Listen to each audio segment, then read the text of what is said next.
ভাইয়া কলম নিবেন? কলম? কলম তো লাগে না, বাসায় অনেক আছে। নেন না ভাই। কত করে আপনার কলম এগুলো? ভাই পার পিস 10 টাকা করে, আর আপনি যদি 5টা নেন তাহলে 40 টাকা দিলে হবে। 5টা কলম 40 টাকা? না না, আমি 20 টাকা দিই। না ভাইয়া, 20 টাকা হবে না। তাহলে ভাই নিন আপনার কলম, তার যান এখান থেকে প্লিজ।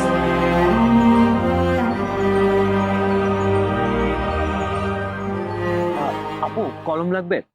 না ভাই, আমার কলম লাগবে না। নেন না, আমার অনেক উপকার হবে, নেন না। আরে ভাই, আমি এসব ফালতু কলম ইউজ করি না। আর আমি এক জায়গায় যাবো, এভাবে লেট হয়ে যাচ্ছে, আপনি এখানে বিরক্ত করছেন। আপনি অন্যদিকে যান তো। ভাইয়া কলম নিবেন? না ভাই, আমার কলম লাগবে না। ভাই ভাই নেন না ভাই। না, কলম লাগবে ভাই না। কলম। না ভাই, লাগবে না।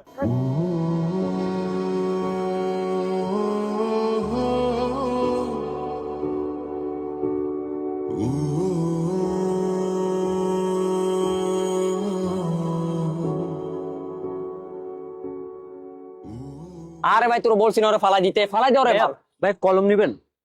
দেখতেছেন ভাই, জায়গায় ফোনে কথা বলতেছি। ভাইয়া একটা কলম 10 টাকা, ভাই আপনি 5টা নিলে 40 টাকা রাখতে পারবো ভাই। আমারে দেখে আপনার কোন দিক দিয়ে মনে হয় যে আমি কলম ইউজ করি? ভাই নেন না ভাই, আমার অনেক উপকার আরে হবে। ভাই, চাকু মাকু থাকলে ওইটি দেন, আপনি আমার কলম দিতেছেন কেন? ভাই নেন না, দিলে অনেক ভাই ভালো লাগবো না হতো বলছি না, জান জান। ভাই নেন না ভাই। ভাই লাগবো না বলছি না, জান। এক্সকিউজ মি ভাইয়া, আপনার সাথে এক মিনিট কথা ছিল। আসলে ভাইয়া, আমি দেখলাম যে আপনি কলম নিয়ে মানুষের কাছে কাছে যে বিক্রি করার জন্য ট্রাই করতেছেন, বাট পারতেছেন না। অনেকে আপনাকে বকা দিচ্ছে। আর তাছাড়া আপনাকে দেখে তো শিক্ষিত ছেলে মনে হচ্ছে, এডুকেটেড পারসন। আসলে আপনি কলম বিক্রি করতেছেন ভাইয়া, এটা তো আমার কাছে কেমন জানি একটা লাগতেছে। আর আমি দেখলাম ওই মানুষটা আপনার সাথে অনেক খারাপ ব্যবহার করলো, আমি দোকানে বসে বসে সবকিছু দেখলাম। না ভাইয়া, তেমন কিছু না। আপনি কলম নিবেন? ভাইয়া কলম তো আমার এই মুহূর্তে লাগতেছে না। আচ্ছা ভাই ঠিক আছে, তাহলে আসি।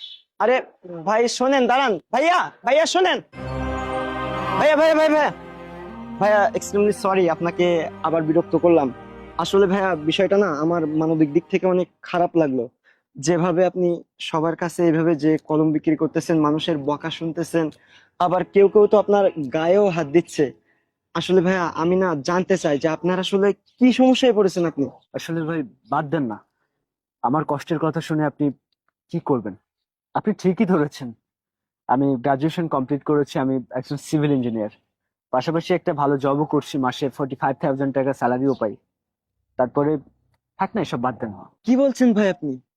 আপনি একজন সিভিল ইঞ্জিনিয়ার, 45,000 টাকা বেতন পান, আবার কলম বিক্রি করতেছেন? বিষয়টা তো আমার কাছে রহস্যজনক মনে হচ্ছে। আচ্ছা ভাই, আমাকে একটু সবকিছু খুলে বলেন তো, আমার তো সবকিছু মাথার উপর দিয়ে যাচ্ছে। আসলে ভাই, আপনি এত করে যখন বলছেন তাহলে শোনেন। আমি কোনো কলম বিক্রেতা না, আমার বাবা ছিল একজন কলম বিক্রেতা। আসলে বাবার কষ্টটাকে একটু উপলব্ধি করে দেখছিলাম যে আসলে বাবা কতটা কষ্ট করেছে আমার জন্য।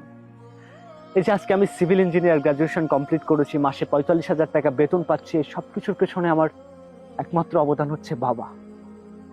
কিন্তু আমার বাবার বেঁচে নেই। 1 সপ্তাহ হলো আমার বাবা এই পৃথিবীর মায়া ত্যাগ করে পরপারে চলে গেছে। আমি আমার বাবার কষ্টটা কখনো বুঝিনি। যখন যা চেয়েছি বাবা তখন সেটা আমাকে এনে দিয়েছে, কখনো না করেনি। এই তো আমি সেদিন বলছিলাম যে তুমি আমার জন্য কি এমন করেছো, যে প্রত্যেকটা বাবাই তো তার সন্তানের জন্য করে, তুমি আমার জন্য কষ্ট করেছো, এতে এমন বলার কি আছে, তুমি এমন স্পেশাল কি করেছো? কিন্তু আজকে বুঝতে পারছি যে বাবা আমার জন্য কত কি করেছে। এই যে আজকে বের হয়েছে আমি রাস্তায়, আজকে একটা দিন, আর বাবা 30টা বছর ধরে এভাবে মানুষের দ্বারে দ্বারে কলম বিক্রি করে একটু একটু করে টাকা জমিয়ে আমাকে আমাকে সিভিল ইঞ্জিনিয়ার বানিয়েছে। আমাকে আমাকে মানে আমি আসলে বাবা,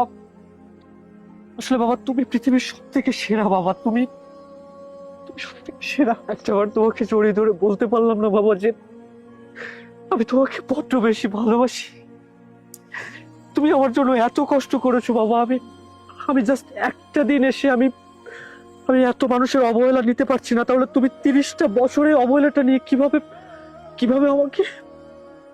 বাবা তুমি তুমি সব থেকে সেরা বাবা আমার কাছে।